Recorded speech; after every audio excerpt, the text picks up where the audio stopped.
আসসালামু আলাইকুম। নুরনার কিচেন থেকে আপনাদের সবাইকে স্বাগত। কেমন আছেন বন্ধুরা? বন্ধুরা, আজকে একটা মাছ নিয়েছি। এই মাছ নিয়ে একটা গল্প বলবো। এই মাছ অনেক দিন খাই না, মাছের অনেক দাম। এত দামের মাছ আমি কিনতেও পারি না। এই মাছ 1000 টাকা করে কেজি। আমি এই মাছের দাম শুনি আর চলে আসি। অনেক বছর খাই না, গ্রামে থাকতে খাতাম। ঢাকায় এসে বাইন মাছ খাই, ওই যেগুলো এরকম বাইন মাছ খাই, এরকমগুলো খাওয়া হয়। কিন্তু এই মাছগুলো আর খাওয়া হয় না। এই মাছের একটা গল্প আছে, গল্পটা বলি। আমি মাছটা কীভাবে কিনছি সেটাও বলি। আমি চিন্তা করলাম যে আমি টাকা জমাইয়ে মাছ কিনবো। যে ভাবনা সেই কাজ। আমি টাকা জমালাম, জমাইয়া আজকে মাছ কিনে নিয়ে আসছি। আপনাদের সাথে শেয়ার করলাম বিষয়টা। আমার ছোটোবেলার কথা। আমাদের পুকুর আছে। পুকুরটা হচ্ছে আপনার নদীর কাছে। বিল আছে, বিলের ভিতরে আমাদের পুকুর আছে। সেখানে অনেক মাছ হতো, সব রকমের মাছ। বল মাছ থেকে শুরু করে রুই কাতলা মাছও পাওয়া যেত। বেশি ভালো মাছ পাওয়া যেত বেদা মাছ, রয়না মাছ যেটাকে বলে।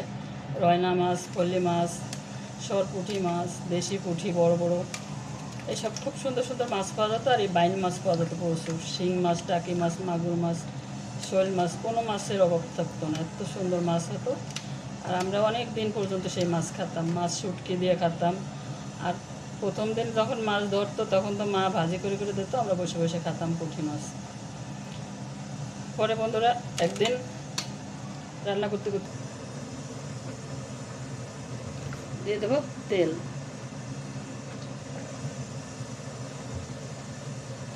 একদিন মা মাছ কাটতেছিল, এখানে আমি একটু পেঁয়াজ বেশি দেবো। পেঁয়াজ দিয়ে মাছটা ভুনা করব।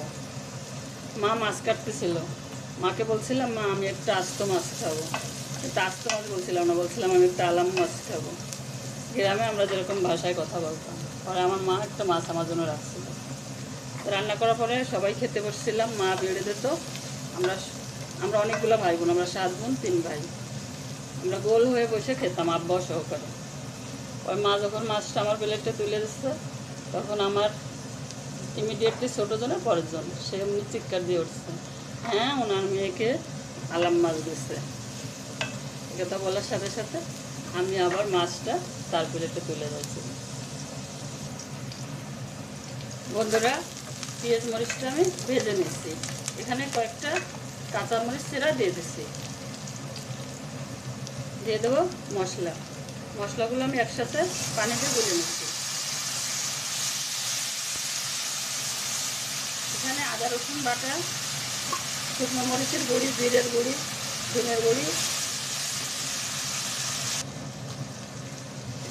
ধনের গুঁড়ি, হলুদ, লবণ সব কিছু দিয়েছি। মশলাগুলো ভালোভাবে কষিয়ে নেব। মশলাগুলো কষানোর জন্য সামান্য একটু পানি দিয়ে দেবো।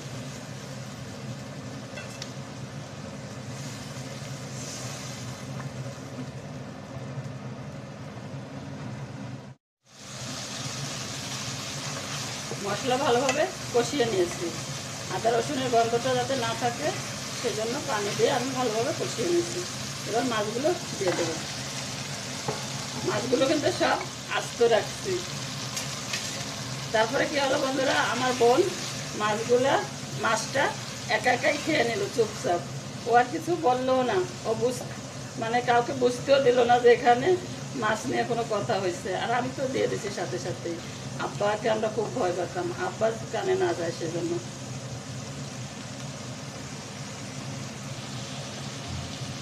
বন্ধুরা, মাছ কষিয়ে নিয়েছি।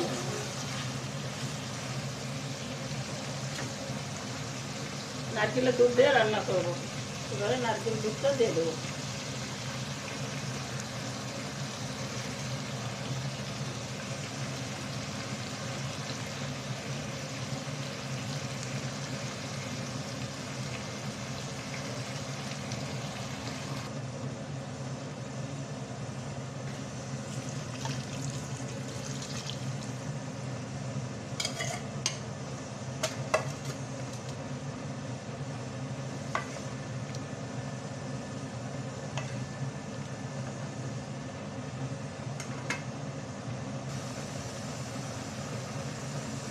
বন্ধুরা, রান্না হয়ে গেছে। রান্না হয়ে গেছে। আমি একটু গরম মশলা বাটা দেবো। শুধু গরম মশলা বলতে এখানে শুধু এলাচ, অন্য কিছু দেইনি।